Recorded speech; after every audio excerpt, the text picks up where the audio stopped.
What's going on, folks? I'm Gary B. Jr., and today we have a problem. I believe that YouTube has become the QVC for content creators. You don't believe me? When was the last time you watched QVC? If you ever set them side by side and you look at how the hosts are leading the show, and then watch your latest or your favorite um, content creator that is a technical or in the camera industry or gear industry um, creator that they may review laptops, they may review cameras or whatever it is, you're going to see a lot of things that are similar to what you see in QVC, and that they are literally just trying to sell you something. And I get it. It's a part of the game. It's a part of the algorithm. It's a part of the process that goes into generating their income and their revenue and things like that. And so what I'm saying is not that it's bad, but I think it's something that we have to understand when we consider what is going on when we want to buy all this equipment. They call it GAS, Gear Acquisition Syndrome. And the thing that it is to me is that we're being sold to constantly by what we would consider to be content creators. And I think we need to rename that to call it QVC gearheads or something along those lines, because they're not reviewing the product and telling you what it can do. They're literally trying to sell it to you so that you can buy it, so they can get the affiliate links and so forth and so on. Like I said, I'm not opposed to affiliate links. Hopefully I've got some in this video that you can use that'll be helpful for you. But personally, nobody needs to always get new gear and new equipment for any reason. From the top cinema content, movie production studios, they don't get new equipment all the time. The biggest ministries, they don't get new equipment all the time. But for some reason, you're being convinced that you need to get the latest camera that just came out, the latest lens that just came out. And I'm here to say that that is not good. It's not a good idea. I don't recommend it. And I don't want you to fall into the trap of thinking that what you have is not good enough. Now, let's talk about why I feel that way. I feel that way because what you have is probably far more than what you know.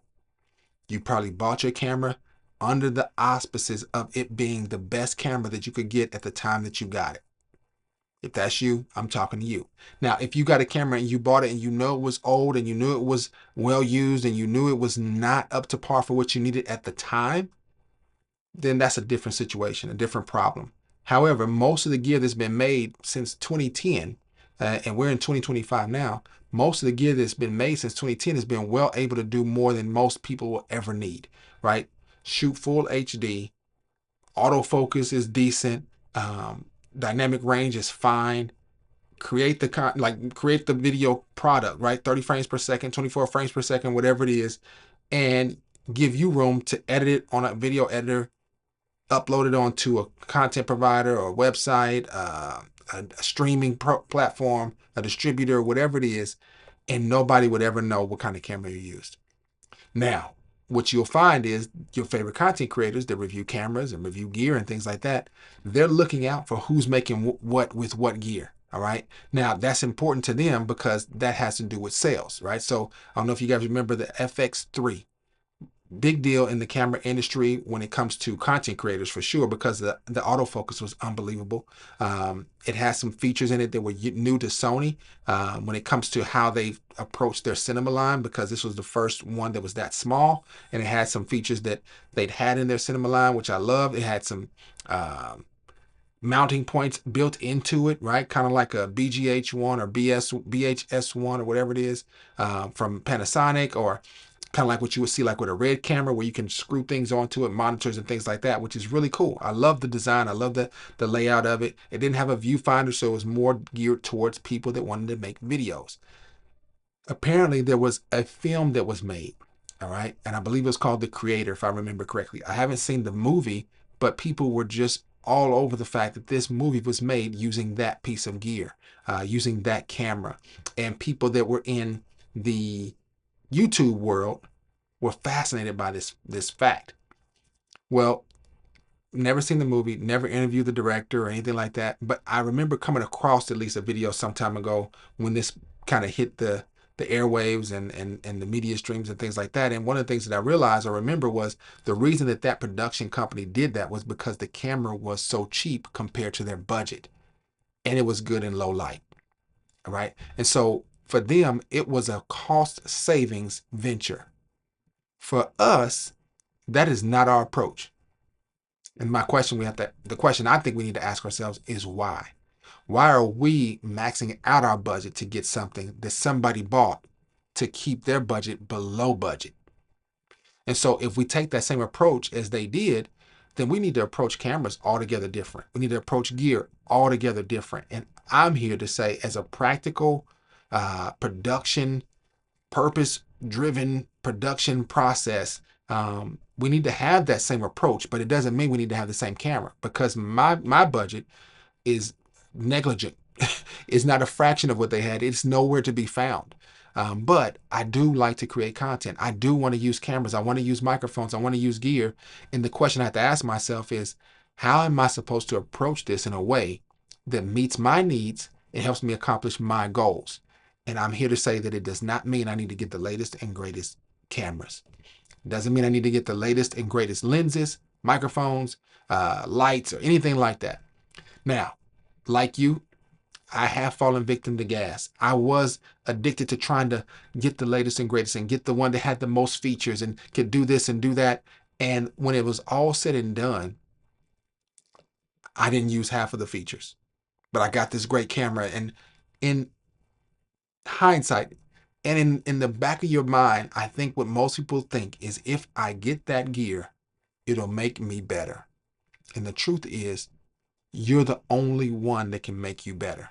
Your camera doesn't make you better. Your gear doesn't make you better. Your lights don't make you better. You make you better. And so my approach to this idea is, let's take our energy, let's take our money, let's take our time and invest in ourselves. Invest in the gear that we already have. Dive into the menu system of your current camera and see if you're maxing out all the features. And then start playing with those features and see if you can use them and see if this is the best camera for you. And if it is not, you might need to downgrade, right? Maybe your camera's too feature packed and you don't even need all those features, right? Maybe you can find somebody that's willing to buy it from you. You can buy two cameras that are less quote unquote value, but completely 100% of the value that you need for what you're doing. And so we have to ask ourselves, what do we need our gear for? What do I need my camera to do? Right? Am I using it for live streaming? Am I using it as a content creator? Do I need it to record a long meeting or an event? Am I using it to make money for my business? Am I using it to record a podcast? What do you need your camera to do? And if we approach with just that one question, at least, if we approach our purchases, our desires for new gear and things like that with that one question in mind, I believe the answer that we're going to come up with when it's all said and done, if we're being honest, is I don't need that for anything, because I already have everything I need to do everything I want.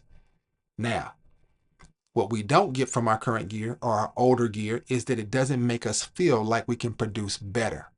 And that's the challenge we got to overcome. We got to address, what is it that we're feeling that's making us want to buy that equipment, right? What's making us want to buy that new camera? And I believe it has to do with us thinking that it's going to make us a better creator, right? Whether you're shooting documentaries, whether you're shooting films, podcasts, live streams, YouTube videos, TikToks, whatever it is, your human nature, based on being sold something, makes you believe what you're being sold is true. And what you're being sold is, if you get this, then you'll get that. If you buy this, then you'll accomplish that. And the truth of the matter is, that's not the case. There are so many people that have cameras that are 4 and 5 times the amount that I've spent on the camera that I'm using right now, right? This camera that I'm using right now was written off. I'm looking at the autofocus right now. The autofocus is, compared to most cameras, trash. I didn't buy this for good autofocus, but I'm using it because it's what I have, right? I've got a G.A.S. Now, the G.A.S is not by any means or any stretch of the imagination a cheap camera. It's actually top of the line when it comes to micro four thirds, which I like. I bought it with some of the features that I wanted in mind. However, I also have a GH5. And with both of them, I have filmed documentaries. With the GH5, I went to Africa, to Kenya. I got invited to shoot a documentary across the globe. I live in America. I went all the way over to Kenya and shot a documentary, and the main camera I used was a Panasonic Lumix GH5. I had Vlog installed on it, the Vlog L, right? So it was like a log platform that wasn't really log. And I don't even know if I shot anything in log. I think I shot everything in 4K 60, or that was probably all I shot. It was 4K 60, probably the natural profile. And then maybe a year later, about a year later, I ended up upgrading to get the GH6. Okay. Now I validated my reason for getting the GH6.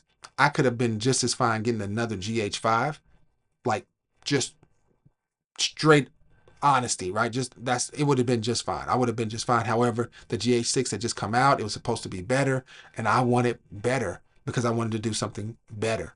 And when I shot my next documentary, the funny thing is, the images that I got out of the GH6, they look great. But I look at the images that I also use in my secondary camera in the GH5, and I'm like, wow, it looks great too. I would have loved for them to be the exact same camera, and I just didn't invest in them that way, right? And so that's the thing that comes to mind for me is what the end product is. Nobody except the person that did the marketing for the Africa documentary, the gentleman that did the marketing for it. He was the marketing company. He actually asked, "What camera did you use?" Because it looked really good. That was the reason he asked. And he's one that does documentaries himself, and so he was just curious. And I told him what I use, and he said, "Oh wow." He said, "Yeah, that's a pretty good camera, right?" I say all this to say that if you think that your camera is not good enough to shoot what you need, the question you have to ask yourself is, why is it not good enough? What is it missing that I absolutely need? Now, here's some scenarios where that can come into play, and the answer is going to be you need to get a different camera. Let's say you have a camera and the camera has a recording limit of 30 minutes or 29.59, not point, 29 minutes and 59 seconds, right? And it'll stop and you can go and restart it. I had cameras like that for years. When I first started in 2016, that was pretty much the only cameras they made, except a Panasonic GH4 at the time. I think it was out at that time in 2016. I'm pretty sure it was because the GH5 I think came out in 2017 or 2018. I had to check the math. But the idea was if you were shooting like an event, there was a 2 hour long event, and I had like two Canon 70D DSLR cameras. And what I would do is I would start recording on one and I would walk to the other one and I would make sure I would wait at least 2 to 3 minutes before I started recording on the second one. And that way I could have time to stay at the first one right when it stopped, I would just start it back up. And then I would have time to get to the next one to start it back up 2 or 3 minutes later without having to feel like I missed or had a gap in my footage because one was backing up the other, right? So I had two cameras. The 30-minute limit didn't interfere. It was just cumbersome, right? So I worked around it. When I got the GH5, one of the big selling points for me was it doesn't have that limit, right? That was a big deal because I was shooting a lot of podcasts. I was shooting a lot of TV show type stuff that was personal. It wasn't TV shows on TV. It was TV shows recorded personal, like for individuals, right? More like a podcast style. But I did that. And then I also shot a lot of events, right? These 2 hour events, 3 hour events for nonprofits, for organizations that I work with, for corporate clients that I had contracts with. And so I needed it to be able to run. And then the other cool thing about the GH5 that I liked was it had two SD cards. So I needed to be able to record all this stuff redundantly in terms of having a backup real time. So I was recording everything double time, right? At the same time. And that was something I could not do or even think of doing with the Canon 70D. And I don't think Canon, even their 7D Mark II that I ended up getting with those 70Ds, it couldn't record to two cameras at the same time, or to two cards, I'm sorry, at the same time with two SD cards. And I think one was an SD card and the other one was like a CF Express or CFast card, I think is what it was back then. It was a CFast, I believe, right? And so those things were a part of one of the reasons I upgraded. Okay. And me upgrading, I got rid of the gear. So I got rid of the 70Ds and got a GH5 and I had a 7D Mark II as my backup. I got rid of the 7D Mark II and got a G85 as my backup or my secondary camera. And so in that process, there was a lot of changing going on because I was switching complete systems. I had to get new lenses. I had to understand how to edit this new footage. I had to shoot. I was able to shoot in 4K, whereas my other cameras couldn't shoot in 4K at all. They were always in HD. But I gave up great autofocus. The 70D and the 7D Mark II both had great autofocus. You can be in front of it. I could come and sit down and not have to worry about if it's tracking my face. I would just turn on face tracking and it would automatically track me perfectly fine, no questions asked. And these cameras were old. I think they may have came out in 2007 or something like that. I can't remember. They were older at the time that I got them, but they were reliable. They might have came out in 2010, 2012 or something like that. I don't know. Um, I'll do the fact check on that as well. But the point is, they were reliable for what I used them for. I wanted to upgrade because of what they could not do. And I had to ask myself, why do I need another camera? And in me asking that, I was willing to give up what I didn't want to get what I did want. And maybe you've gone through that cycle where you've changed camera systems. You've changed it once, then a year or two later you changed it again, and then something new came out and you changed it again.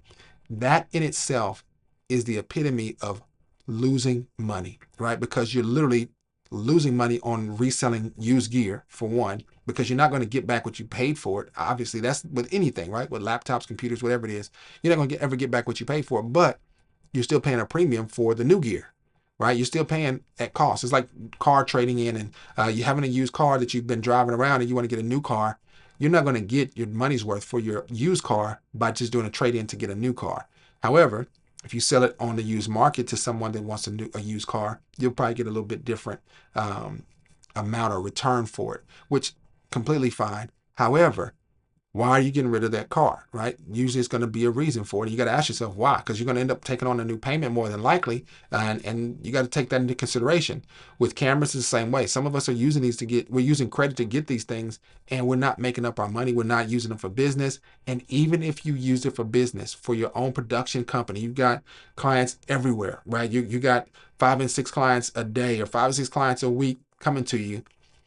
Go back to the creator. The reason they got that camera wasn't because it was the latest and greatest. It was because it was so inexpensive and they made do with what it could do. And they worked around its strengths. And my invitation to you is to do the same. Take your camera that you currently own, figure out what its strengths are, and then use them to your advantage. Figure out what this camera can do better than any other camera and then lean into it, or trade it out and get one that can do what you need and then work with that, right? And I say work with it because if you really dive into your camera and you start tweaking things and making changes and learning, reading the manual, looking up YouTube videos on how to use certain things, buying, user guides and things like that, you're investing in yourself, for one.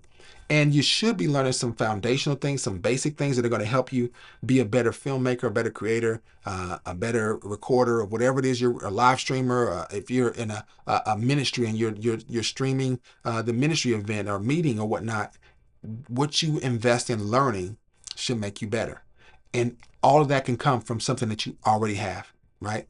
I love to go back and look at the manual on my GH6 or the GH5 and look and see what else can this thing do that I don't know about, and then go play with it, go practice with it, go implement it, and try to add it into my workflow, right? One of the things that I recently did was I ended up buying something that was able to work with my GH5 and my GH6, and I'm looking at it right now. It's actually the XLR1 adapter.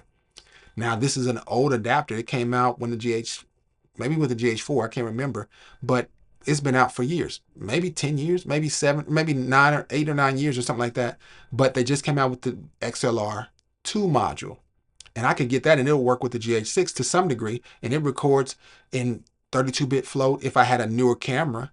But I don't need to record this in 32-bit float. I've got a microphone, I've got the adapter to it, and I can set the levels, and I just don't need to yell and scream and laugh out loud, super loud, and my volume and my audio levels are going to be just fine, and I can work with that. If I'm at an event and I need to back up my audio, then I'll probably run 2 lines to it because it has 2 XLR inputs. I'll run one at one level and another at another level, and I'll ask the sound team for 2 different levels, right? One maybe 10 or 12 decibels lower than the other, right? But this is serving a function in my workflow for creating films, for creating content, and it simplifies the workflow in a way that it was inexpensive and I got it used, right? I got it well below what it was selling for, more than half of what it cost brand new. I was able to get it used and just put it to work, right? And it's working perfectly fine. And ultimately, I may end up needing to get two of them because they'll work with both my cameras. And if I end up having to do a shoot where I need multiple people, I could use both of these and I can have everybody have a real microphone for a podcast or something like that. But I'm not going to invest in that until I get a gig that says I need an additional device, right? And it'll pay for itself because I'll charge the client for the podcast service or recording, and I'll be able to get the new module and it'll automatically pay for itself up front, and I'll be able to have it for other uses as well. Now, that's a mouthful. I know I'm ranting, but I wanted to get this off my chest. I wanted to share this with the community because sometimes we get hoodwinked into thinking that we need the latest and greatest, and the reality is we just need to go back and read our manual. The reality is we just aren't that good yet. The reality is our budget does not allow for us to get something that even big budget companies try to save on, which is more equipment. Now think about that. When's the last time you thought, you know what, I need to save on this equipment. I'm going to sell some of this equipment just to save because I don't need it all, right? Some of you have so much that that's easy to do, right? I actually did that to get the XLR module. I actually sold equipment. I traded in some microphones and some other things to get it, so I only paid $30 for it or something along those lines, right? So I didn't come out of pocket too much to get it because I had stuff that was sitting around that I didn't use. Like I said, I have the same challenge that you have. I had gear acquisition syndrome, and I don't have it anymore. But I'm here to help you understand that you can be a great filmmaker. You can be a great content creator. You can be a great podcast recorder or event shooter or corporate photographer, whatever it is that you do.